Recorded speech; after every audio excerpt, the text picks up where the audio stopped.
नमस्कार फ्रेंड्स, आज हम बहुत समय के बाद यूट्यूब चैनल पे मैं एक नई वीडियो, एक नए टॉपिक के साथ लेकर आया हूँ। ये जो वीडियो है ये पर्टिकुलरली रिटेल स्टोर ऑपरेशंस में बीवॉक लेवल 7 और 5.5 के लिए यूज़फुल है।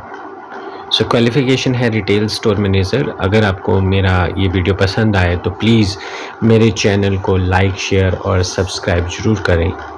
मेरा चैनल का नाम है AKM management classes. AKM management classes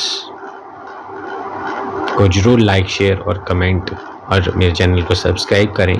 qualification pack retail store manager में जो नोट्स हम करने जा रहे हैं that is implement standard operating process and policy at the store while ensuring timely and accurate reporting. मेरे चैनल AKM मैनेजमेंट क्लासेस को ज़रूर सब्सक्राइब करें। तो स्टार्ट करते हैं इस नोट्स को। इसमें 2 एलिमेंट्स हैं। फर्स्ट एलिमेंट है ensure compliance to all store policies, vendor guidelines and statutory regulations, and element 2 है that is ensure maintenance of timely submission and safekeeping of operational record. Element 1 सबसे पहले स्टार्ट करेंगे हम। तो एलिमेंट 1 में है हमारे पास ensure compliance to all store policies, vendor guidelines and statutory regulations.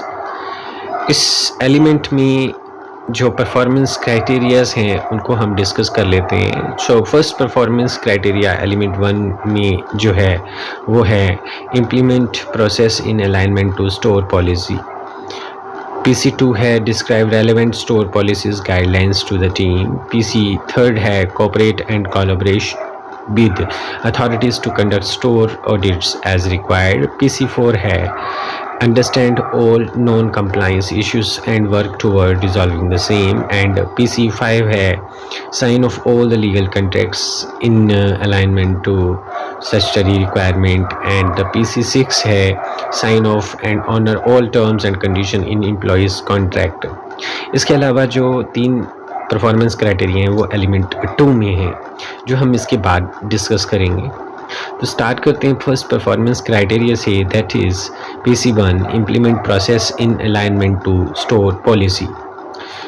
इसके लिए क्या है कि process in alignment to store policies. तो सबसे पहले हमें इसके लिए अंडरस्टैंड करना पड़ेगा कि स्टोर की अपनी पॉलिसीज़ क्या हैं। उसके लिए जो है हम टीम मेंबर्स को गाइड करेंगे कि हमारे स्टोर की एग्जैक्टली पॉलिसीज़ हैं क्या हैं, हम किस तरह से हमारा वर्क कल्चर रहता है, किस तरह से हम प्रोसेस करते हैं डे टू डे या मंथली या क्वार्टरली, जो भी लॉन्ग टर्म प्लानिंग है, किसी भी तरह की पॉलिसीज़ के बारे में हम डिस्कस करेंगे। इसके लिए हम उनको जो भी पॉलिसीज़ हैं, जो एम्प्लॉयज़ जो आपके नीचे टीम काम कर रही है उसको टाइम टू टाइम कम्युनिकेट करेंगे एंड ट्रेनिंग प्रोवाइड करेंगे। ठीक है। जो भी पॉलिसीज़ हैं उसमें कुछ ना कुछ अपडेट्स होती रहती हैं या कुछ चेंजेस आते हैं, तो उसके लिए हमेशा ट्रेनिंग और कम्युनिकेट करना बहुत ज़रूरी है for smooth functioning of the whole store operations.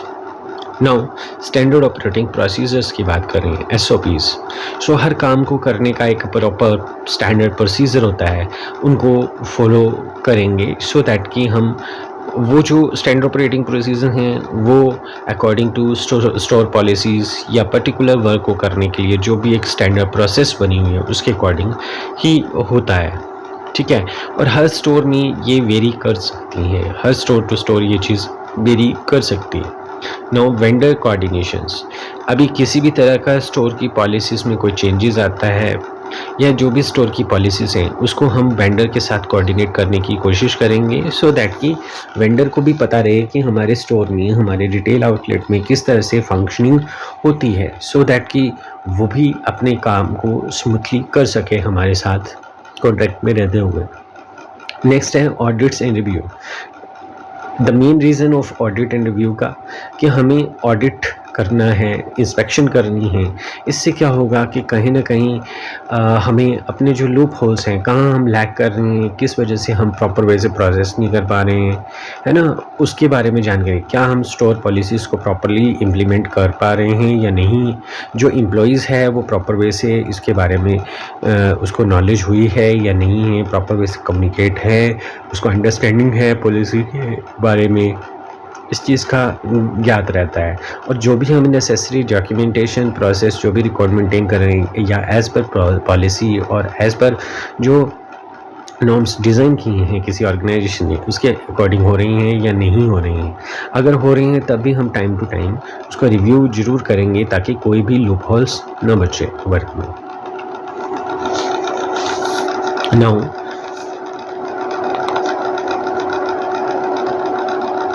Feedback mechanism, अगर किसी भी तरह का कोई काम करने में स्टैंडर्ड ऑपरेटिंग प्रोसेस जो हम फॉलो कर रहे हैं या किसी भी तरह की जो पॉलिसीज़ फॉलो कर रहे हैं उसमें किसी भी तरह की कोई प्रॉब्लम्स आ रही हैं तो कहीं ना कहीं हमें एक फीडबैक मैकेनिज़्म भी सेटअप करना है, सो दैट कि हम उस फीडबैक से जो हम पॉलिसीज़ फॉलो कर रहे हैं उसमें कोई लूप होल है या कहीं फर्दर इसमें इम्प्रूवमेंट की जा सकती है, इसके बारे में हम पता कर सकते हैं।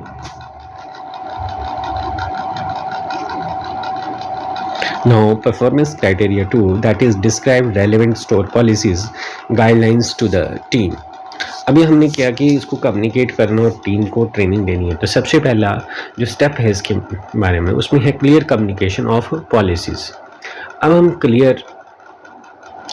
क्लियरली कम्युनिकेट करेंगे कि स्टोर की एक्चुअल में क्या गाइडलाइंस या पॉलिसीज़ हैं जो कि हमें फॉलो करनी है। उसके लिए किक ऑफ मीटिंग मींस कभी भी कोई पॉलिसीज़ में अपडेट या कोई भी चेंजेस आती है तो हमें इमीडिएटली अपने टीम मेंबर्स के साथ मीटिंग करनी है और उन्हें कम्युनिकेट करना है कि हमारी एग्जैक्ट पॉलिसीज़ क्या है और किस तरह से हम वर्क करेंगे।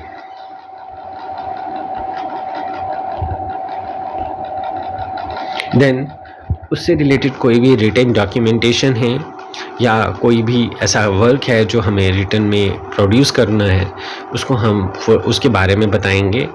जो भी पॉलिसीज़ है अगर वो रिटन डॉक्यूमेंटेशन में है तो उनको सर्कुलेट करेंगे टीम मेंबर्स के साथ, सो दैट कि जो टीम मेंबर्स हैं वो अंडरस्टैंड कर पाएँ कि पॉलिसीज़ क्या हैं, क्या गाइडलाइंस हैं, क्या फ्रेमवर्क है, किस तरह से हमें वर्क करना और क्या चेंजेस अगर आई हैं तो किस तरह से उसको इम्प्लीमेंट किया जाएगा।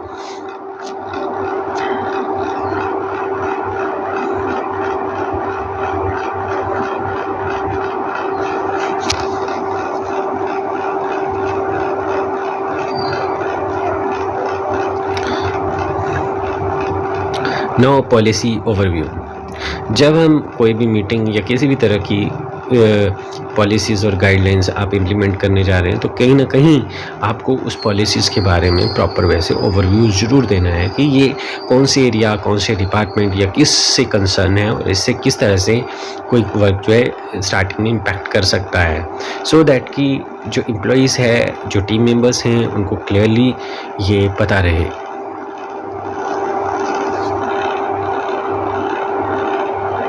नाउ इंटरेक्टिव ट्रेनिंग, जब आपने क्लियरली कम्युनिकेट कर दिया पॉलिसीज़ के बारे में, देन उन टीम मेंबर्स की एक इंटरेक्टिव ट्रेनिंग करनी है। उसके लिए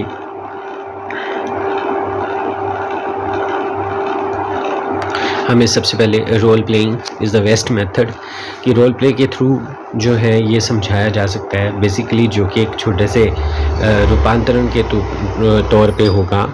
इसमें बताया जा सकता है कि हम किस तरह से कोई प्रॉब्लम आती है या किस तरह से स्टोर की पॉलिसीज़ को आपने इम्प्लीमेंट करना है। नाउ वर्कशॉप एंड फ्रेशर्स, है ना, इसके लिए क्या है, जो भी एम्प्लॉइज़ हैं जिससे वो पॉलिसीज़ या जिन लोगों से भी वो पॉलिसीज़ टीम में कंसर्न है उनके साथ बैठकर हमें क्या है वर्कशॉप करनी है, सो दैट कि है ना उसमें कोई चेंजेस ला सकते हैं या कहीं प्रॉब्लम आ सकती है या पहले से इम्प्लीमेंटेड हैं ये पॉलिसीज़ और गाइडलाइंस तो उसके लिए रिफ़्रेश करना है, रिव्यू करना है, सो दैट कि जो प्रॉपर वे से वर्क एज़ पर गाइडलाइंस या पॉलिसीज़ के अकॉर्डिंग हो सके। नाउ रेगुलर अपडेट्स, किसी भी तरह का कोई रेगुलर अपडेट्स है, किसी भी तरह का कोई भी पॉलिसीज़ में अमेंडमेंट होती है, चेंजेस आती है तो रेगुलरली वो टीम मेंबर्स के साथ आपने अपडेट करनी है। Then the last third step is feedback and clarification. जब आपने पॉलिसीज़ गाइडलाइंस को ट्रेनिंग दिया, उसको डॉक्यूमेंटेशन करने के बारे में बताया, उसके ओवरव्यू दिया, उसको ट्रेनिंग दी, अब नाउ टीम मेंबर से उसके बारे में कि किसी भी तरह का कोई डाउट है, किसी भी तरह की कोई क्लैरिफिकेशन चाहिए तो आप पूछ सकते हैं। उसके लिए फीडबैक मैकेनिज़्म सेट किया जाता है सो दैट कि जो है पता चल सके कि हमारा पॉलिसी में कहीं लूप होल तो नहीं है या किस तरह की परेशानियों का सामना करना पड़ रहा है, उसके बारे में पता चल सकता है। इसके लिए आप क्वेश्चंस एनकरेज कर सकते हैं। फीडबैक लूप्स, फीडबैक्स के थ्रू हमें कोई कमियां हैं उसके बारे में पता लग सकता है। Now fourth is consistent enforcement. Consistent enforcement में हम ये डिस्कस करते हैं कि हमें इस पॉलिसी गाइडलाइंस को इम्प्लीमेंट करने के बाद क्या एक्सपेक्टेशंस हैं, उनके मॉडल बिहेवियर में क्या चेंजेस होनी चाहिए, जो वो वर्क कर रहे हैं, जो टीम मेंबर्स वर्क कर रहे हैं उसमें क्या चेंजेस नज़र आनी चाहिए। पॉजिटिव रीइंफोर्समेंट, अगर सही तरीके से वो टीम मेंबर्स जो हैं गाइडलाइंस को इम्प्लीमेंट करती हैं, पॉलिसीज़ को इम्प्लीमेंटेशन करती हैं, तो कहीं ना कहीं हम उनको किसी भी तरीके से पॉजिटिव रिवॉर्ड्स दे सकते हैं, लाइक मोटिवेशन, कोई सर्टिफिकेट या कुछ इंसेंटिव्स प्रोवाइड कर सकते हैं। देन एड्रेस नॉन कंप्लाइंस, जो लोग कंप्लाइंस नहीं कर पा रहे हैं पॉलिसीज़ गाइडलाइंस को प्रॉपर, तो उनसे आपने पूछना है कि किस वजह से वो पर्टिकुलर पॉलिसी और गाइडलाइंस को इम्प्लीमेंट नहीं कर पा रहे हैं, क्या प्रॉब्लम आ रही है, सो दैट कि टाइम रहते ही उन पॉलिसीज़ और गाइडलाइंस को इम्प्लीमेंट किया जा सके। Now, PC third is cooperate and collaborate with authorities to conduct store audit as required, कि हमें किस तरह से स्टोर का ऑडिट करना है कंप्लाइंस को लेके। तो सबसे पहले इसमें है understanding the purpose of audit. So हमें अंडरस्टैंड करना पड़ेगा कि ऑडिट का क्या पर्पस है। बेसिकली जो पर्पस है ऑडिट्स का, कि जो भी पॉलिसीज़ और गाइडलाइंस फ्रेम की गई हैं किसी स्टोर में, वो as per the compliance, as per the rule regulations चल रही हैं या नहीं चल रही हैं। तो पर्पस हमें अंडरस्टैंड करना होगा, जिसके लिए सबसे पहले रेगुलेटरी कंप्लाइंसेस, कि हमें कौन कौन से ऐसे रूल्स रेगुलेशंस हैं जो हमें डेली बेसिस पे करने हैं, रेगुलेटरी है ना, क्या कोई गवर्नमेंट्स के लॉज, कॉन्ट्रैक्ट्स किसी तरह का, कि वो एज़ पर कंप्लाइंस उनके अकॉर्डिंग जो वेंडर के साथ कॉन्ट्रैक्ट किया हुआ है वो एज़ पर कंप्लाइंस है या नहीं है। सेकेंड इज़ इंटरनल पॉलिसीज़, क्या इंटरनल पॉलिसीज़ जो हैं जो एक पर्टिकुलर स्टोर्स की हैं या पर्टिकुलर ऑर्गेनाइजेशंस की हैं वो फॉलो हो रही हैं एंड क्या पर्पस है उनका फॉलो करने का, उसको अंडरस्टैंड करना बहुत ज़रूरी है। सभी आप जो हैं पॉलिसीज़ और गाइडलाइंस को, या दूसरे वर्ड्स में कैसे कंप्लाइंसेस को फॉलो कर सकेंगे। नेक्स्ट इज़ क्वालिटी कंट्रोल, है ना। इससे क्या होगा, इससे क्या है कि क्वालिटी वर्क होगा, है ना। हमें कस्टमर से या किसी भी एंगल से कोई भी कंप्लेंट रहने की आशंका नहीं रहेगी। जब क्वालिटी वर्क होगा तो ऑब्वियस सी बात है बिजनेस में इम्प्रूवमेंट्स दिखेंगी ही दिखेंगी। Now establishing clear communication with the authorities, इसके लिए सबसे पहले प्री ऑडिट कोऑर्डिनेशंस। आपको जब भी ऑडिट करना है कि वेदर हमारा स्टोर जो है एज़ पर कंप्लाइंस वर्क कर रहा है या नहीं कर रहा है, तो उसके लिए कहीं ना कहीं आपको टीम मेंबर्स के साथ प्री ऑडिट के लिए कोऑर्डिनेशन करना पड़ेगा कि हमारे कंप्लाइंसेस में क्या पॉलिसीज़ या गाइडलाइंस दी गई हैं, क्या वो एज़ पर जो गाइडलाइंस और पॉलिसी है वो फॉलो हो रहा है, वर्क जो भी हम काम कर रहे हैं। नाउ डेजिग्नेटेड लाइजन एक पर्सन ऑथराइज करना है जो कि ये काम कर सके ऑडिट का, कि आप चेक करें कि एज़ पर कंप्लाइंस और रूल रेगुलेशंस के ये काम हो रहा है या नहीं हो रहा है। देन ट्रांसपेरेंट एक्सेस, ठीक है। इससे क्या होगा कि जो भी वर्क एरिया में काम हो रहा है वो एज़ पर कंप्लाइंस हो रहा है, एज़ पर पॉलिसीज़ गाइडलाइंस हो रहा है। इससे क्या होगा, ट्रांसपेरेंसी आएगी, कोई भी हेराफेरी होने का, फ्रॉड होने का चांसेस नहीं रहेंगे। प्रिपेयरिंग फॉर ऑडिट्स में अब कैसे आपने ऑडिट्स के लिए प्रिपेयर करना है, तो उसमें सबसे पहले प्री ऑडिट रिव्यू। सबसे पहले हम ऑडिट रिव्यू करेंगे कि क्या हम ऑडिट करने के लिए रेडी हैं। इसके लिए हमें प्रॉपर वे से हर वो चीज़ जो कंप्लाइंस में मेंशन है उसके अकॉर्डिंग अपने वर्क को देखना है। देन ऑर्गेनाइज द रिकॉर्ड, जो भी रिकॉर्ड एक ऑडिट के लिए नेसेसरी है उसको प्रॉपर वे से ऑर्गेनाइज करना है। देन स्टाफ अवेयरनेस, हर स्टाफ मेंबर्स को, चाहे जो भी टीम में हैं अवेलेबल स्टोर में, उन सभी को अवेयरनेस होनी चाहिए कि ऑडिट में क्या क्या चीज़ें जो है रिव्यू की जाएंगी, क्या क्या चीज़ें देखी जाएंगी।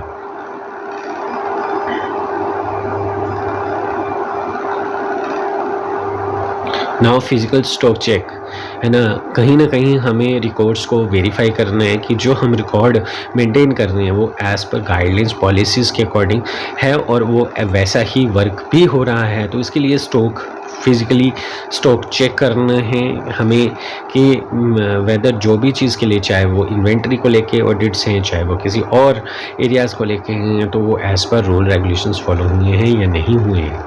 देन ड्यूरिंग ऑडिट, जब ऑडिट होता है तो हमें सबसे पहले क्या काम करना है? सबसे पहले प्रोवाइड नेसेसरी डॉक्यूमेंटेशन। जो भी ऑडिटर है, जो भी लाइसेंसिंग ऑफिसर है, जो भी डॉक्यूमेंटेशन मांगता है उनको टाइमली देनी है। Cooperate with the auditor, auditors के साथ कोऑपरेट करना है, ठीक है।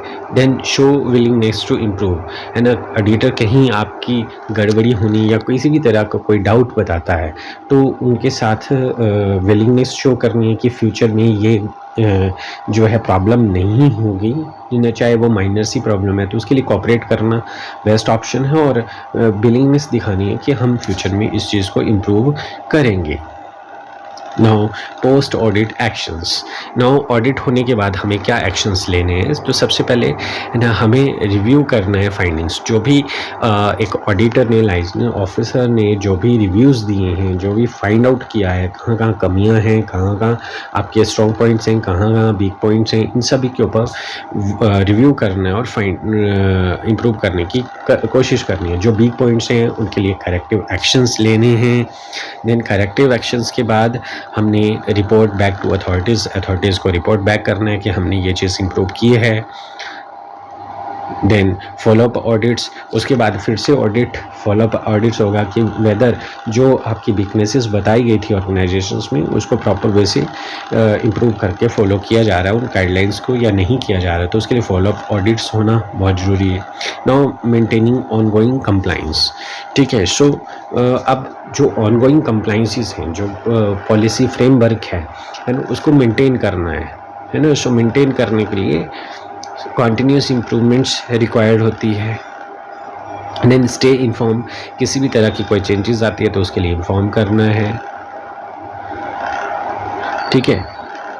Now PC4, understand all non compliance issues and work toward resolving the same, ठीक है। सो इसके लिए क्या है कि कोई भी नॉन कंप्लाइंस इशू आता है तो किस तरह से उसको रिजॉल्व किया जाएगा, किस तरह से अंडरस्टैंड किया जाएगा इश्यूज़ को। सो सबसे पहले आइडेंटिफाई करना अपने आप में एक प्रोसेस है। सो कंडक्ट रेगुलर ऑडिट्स, जब रेगुलर ऑडिट्स होंगे तो उससे क्या होगा, कहीं ना कहीं आइडेंटिफाई होगा कि क्या क्या प्रॉब्लम्स आ रही हैं।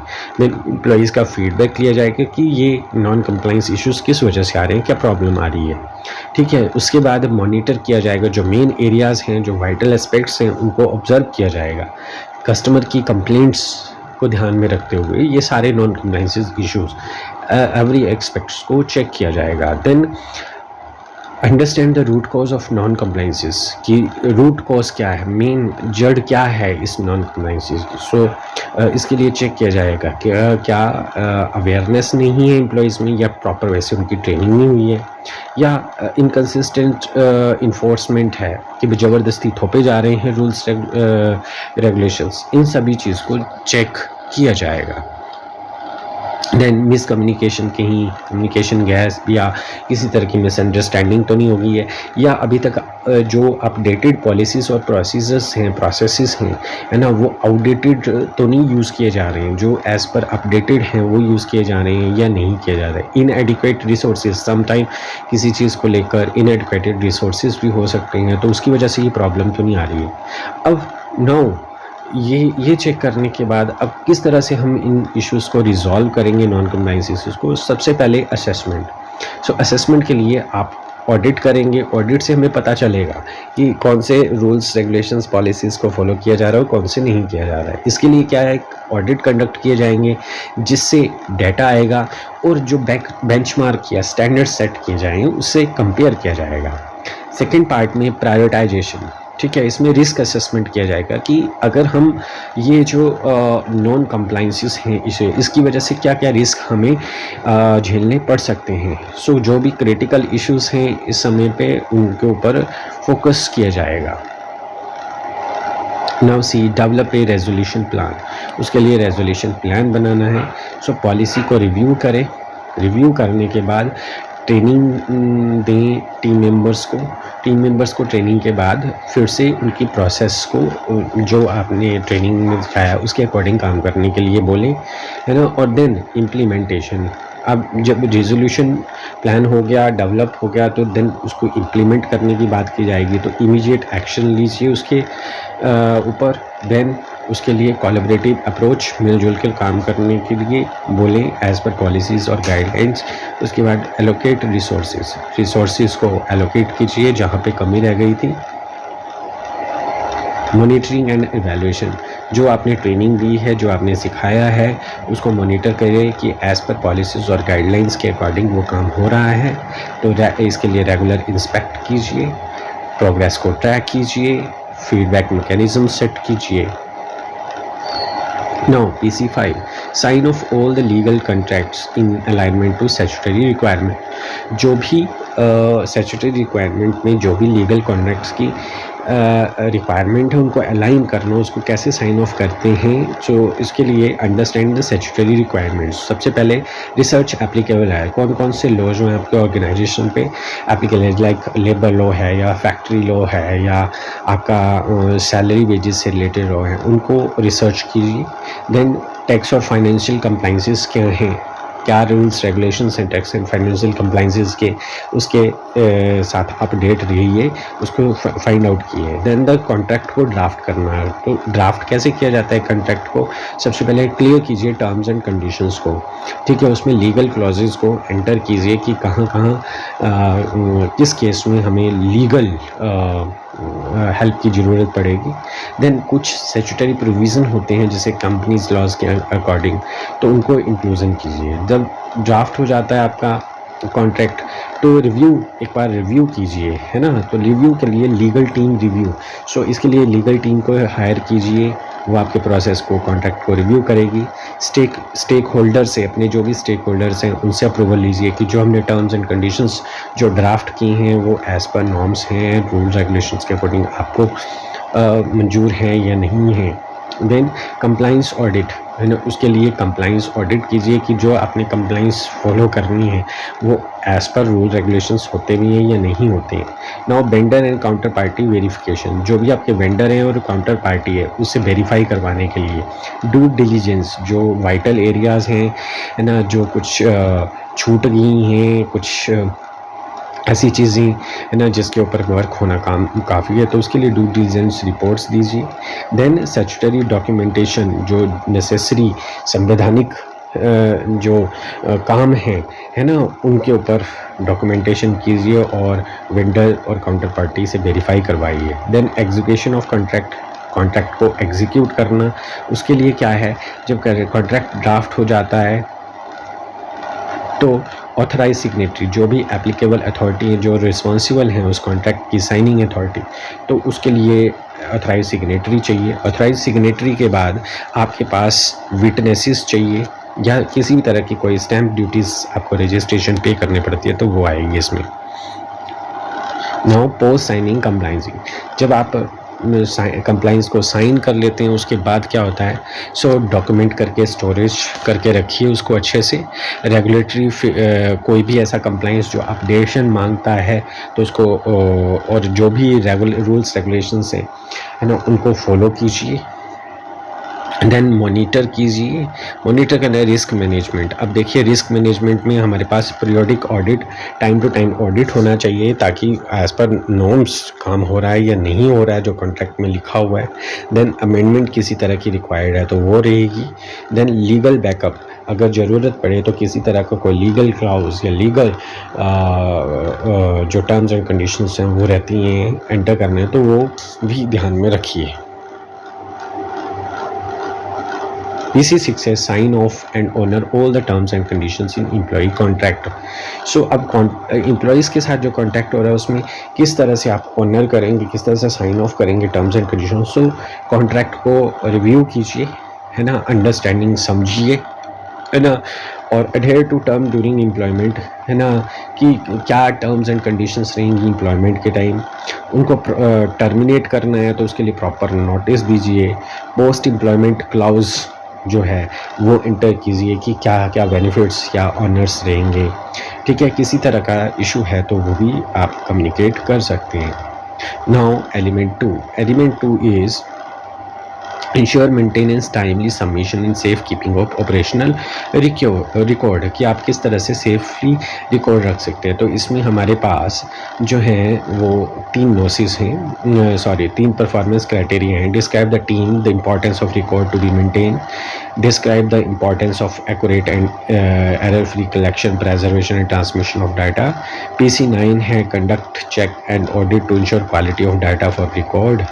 सो स्टार्ट करते हैं। PC7 that is describe to the team and importance of record to be maintain, कि टीम को इम्पोर्टेंस बतानी है कि रिकॉर्ड मेंटेन जो किया जा रहा है उसकी क्या इंपॉर्टेंस है। तो उसके लिए भाई रिकॉर्ड कीपिंग मैटर्स क्यों करती है।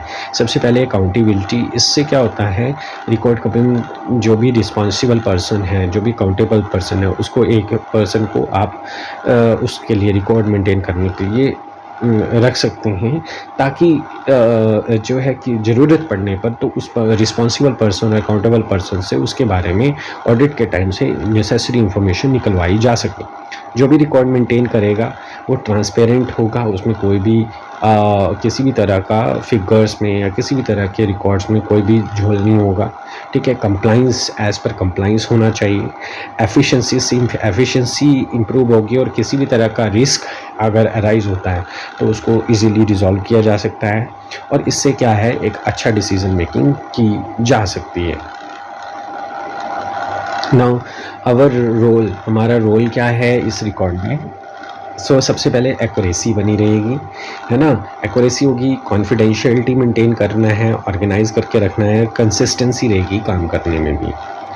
Now PC8 describe the importance of accurate and error-free collection, preservation and transmission of data. So सबसे पहले जो importance है accurate, error-free collection, preservation and transmission data की, उसमें सबसे पहले accurate data collection। इससे क्या होगा, जब data accurate होगा तो हम अच्छी तरीके से decision लिया जा सकता है। ठीक है, एरर नहीं होगी उसमें, और जो भी रेगुलेटरी कंप्लाइंसेस अलाइन होंगी उनको हम फॉलो कर सकते हैं। नाउ सिक्योर डेटा प्रेजर्वेशन करने से, है ना, हम डेटा लॉस नहीं हो सकता, बैकअप रहेगा। डेटा में एक कंसिस्टेंटी, इंटीग्रिटी बनी रहेगी कि कौन से टाइम के बाद कौन सा डेटा जो एप्लीकेबल है, और कभी हमें बैक एंड पे अगर हमें ट्रेंड्स कोई चेक करनी है या किसी तरह का कोई रेफरेंस लेना है तो वो देखा जा सकता है।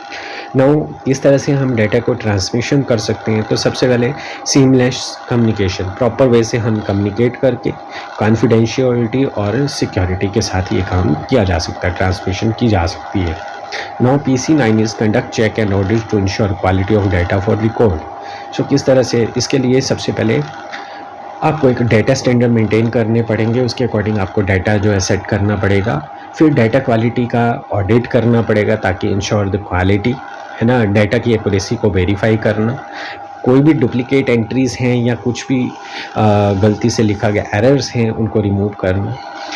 मिसिंग और इनएक्यूरेट डाटा को एड्रेस करना कि ये किस वजह से हुआ और क्यों हुआ है ना। बेस्ट डाटा प्रेजर्वेशन की बेस्ट प्रैक्टिसेस को इम्प्लीमेंट करवाना, ट्रांसमिशन प्रोसेस को अच्छे से मॉनिटर करना, है ना, अपने टीम मेंबर्स जो इस काम में लगे हुए हैं उनको प्रॉपर वे से एजुकेट और ट्रेन करना। ज़रूरत पड़े तो टेक्नोलॉजी का यूज़ करके उसकी क्वालिटी को इंश्योर करना, और बाद में फीडबैक लूप मींस किसी भी तरह की कोई प्रॉब्लम आती हैं, किसी भी तरह का कोई चैलेंज फेस होता है तो उसको मेंटेन करना, उसको फीडबैक के थ्रू मेंटेन करना। So hope you understand this NOS.